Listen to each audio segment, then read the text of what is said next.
જોઈ રહ્યા છો સનાતન news network Junagadh. Reporter Reenaben Dave, અહેવાલ વલ્લભભાઈ પરમાર. હું હજીભાઈ જોડા, ગુજરાત રાજ્યના નિવૃત્ત તલાટી મંત્રી સર્કલ ઇન્સ્પેક્ટર સંગઠન ટ્રસ્ટ. અમારું મંડળ તારીખ 1/1/2023થી આજ સુધી ચાલુ છે. અમે 6 મહિના પહેલાં આ ટ્રસ્ટ રજિસ્ટ્રેશન કરાવ્યું રાજકોટ, અને હવે અમે કાયદેસરના રજિસ્ટર્ડ ટ્રસ્ટના પ્રમુખ તરીકે છેલ્લા 1/1/23થી અત્યાર સુધી સત્તાઓ ભોગવીએ છીએ. મારી રીતે 33 જિલ્લાના પ્રતિનિધિ, નિવૃત્ત તલાટી, સર્કલ અને વિસ્તાર પંચાયત એ તમામ મારી કેડરમાં આવે.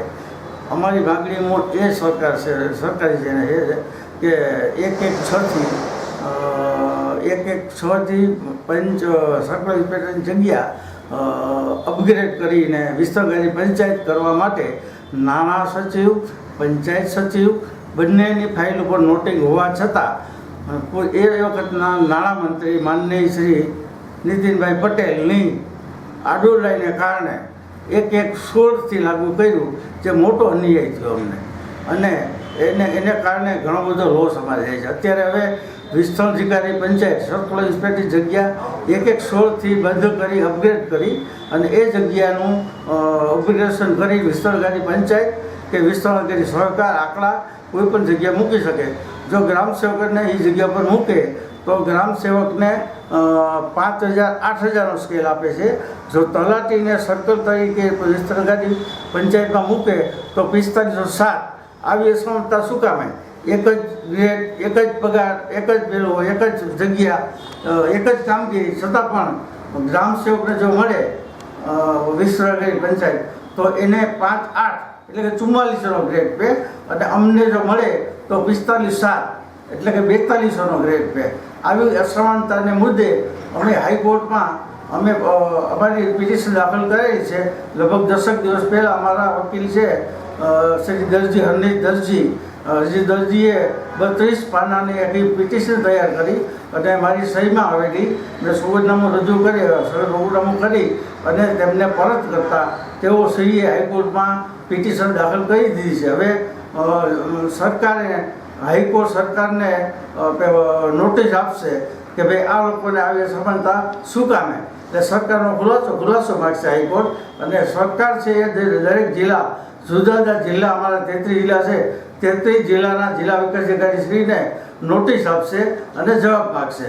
ત્યારબાદ એ બધાનો જવાબ આવશે, પછી સરકાર ફરીથી એની પાસે બધા એકત્ર જવાબ થાય એટલે હાઈકોર્ટમાં પોતાનો જવાબ રજૂ કરવા આવશે. અમારી જીત પાકી જ છે, કારણ કે ચોખ્ખું દેખાય છે કે ભાઈ એક જ જગ્યાએ વિસ્તારાધિકારી પંચાયતમાં ગ્રામ સેવકને મૂકે તો તમે એને 5,000-8,000 આપો, અને અમને જો મૂકવામાં આવે તો 4507. આવી અસમાનતા શું કામે ભાઈ? આ ઘોર પેલું અમારું ડિમોલિશન કરેલ છે, જે અમે બિલકુલ ચલાવી શકતા નથી.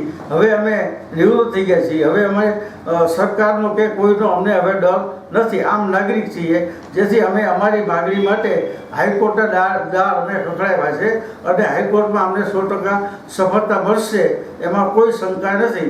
અમારા વિદ્વાન વકીલ એડવોકેટ હરનીશ દરજી હાઈકોર્ટના એડવોકેટ હોય, તેઓ શ્રી ખૂબ બાહોશ અને હોશિયાર છે.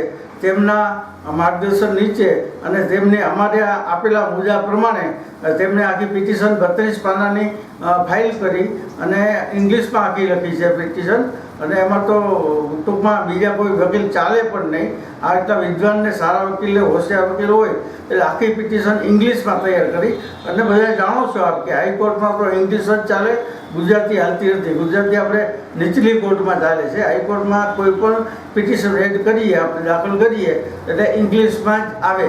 એટલે ઇંગ્લિશમાં આખી પિટિશન તૈયાર કરી અને તેઓ શ્રીએ મને મોકલેલી ઈમેલ દ્વારા આવી, એટલે એની પ્રિન્ટ કઢાવી અને નોટરી પાસે જઈ મારું સોગંદનામું રજૂ કરી અને મેં ફરીથી કુરિયર દ્વારા તેમને મોકલી આપેલ છે 10 દિવસ પહેલાં.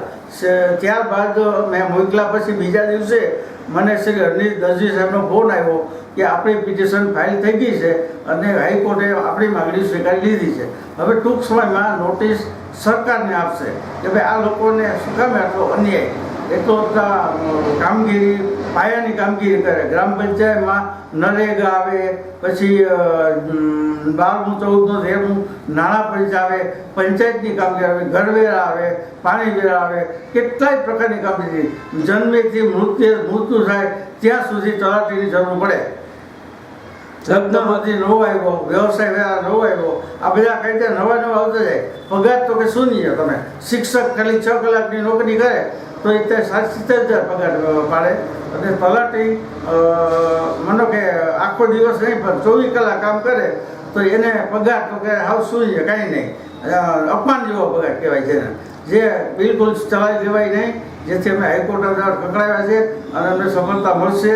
સરકારના આંખ ખુલશે, 100% ખુલશે અને ખોલવી જ પડશે. અમારા માટે કંઈક પણ કરી અને અમારું પગાર ધોરણ સુધારવું પડશે, અને એ માટે અમારો બેસ્ટ પ્રયત્નો રહેશે. આભાર. એમને સરકાર પાસે અપેક્ષા શું તમારે? અપેક્ષા અમારી પગાર નહીં કે પગાર સિવાય કાંઈ? પગાર સિવાયની અપેક્ષા અમારી 5-8નો સ્કેલ અમને આપે. સ્કેલ 5,000-8,000 સ્કેલની અમારી માગણી છે. અને અત્યારે અમને 45-7માં મૂક્યા છે. આ જૂનો પગાર ધોરણ છે. એની સામે 7મા પગાર પર બીજો 1 લાખ સમથિંગ થાય છે, પણ હું આ જૂનો પગાર પર ધોરણ છું. 5-8ની માગણી છે. ગ્રામસેવકને 5-8 આપતા હો તો અમને શા માટે નહીં? એટલે અમારી 5-8ની માગણી છે. એ પૈકી અમે દાન કરીએ. બીજું 10-20-30 જે પહેલાં 9 અને 27 હતા, કોઈ કર્મચારી કે કોઈ કેડરને ઓછા પ્રમાણમાં પ્રમોશન મળતા હોય તેને ઉપલું પગાર ધોરણ આપવામાં આવે છે. 12 ને 9 ને 24 હતું પહેલાં, એ બંધ કરી અને 10-20-30 કર્યું. 10-20-30માં એમને બાદ કર્યા. એમાં પણ અમને ન લે, એમાં પણ અન્યાય કર્યો. આ સરકાર કાયમી, કોઈ પણ સરકાર હોય વર્ષોથી આ કેડરને કાયમી અન્યાય કરે. સ્ટાર્ટિંગમાં જ્યારે અમે 1952-62માં પંચાયત બનાવ્યું ત્યારે શિક્ષકોનો પગાર 125 હતો અને અમારો પગાર 260 હતો. અમે એના કરતાં આગળ હતા, પણ દિવસે દિવસે શિક્ષકોનો પગાર બમણો થતો ગયો. અમે ત્યાં ગયા.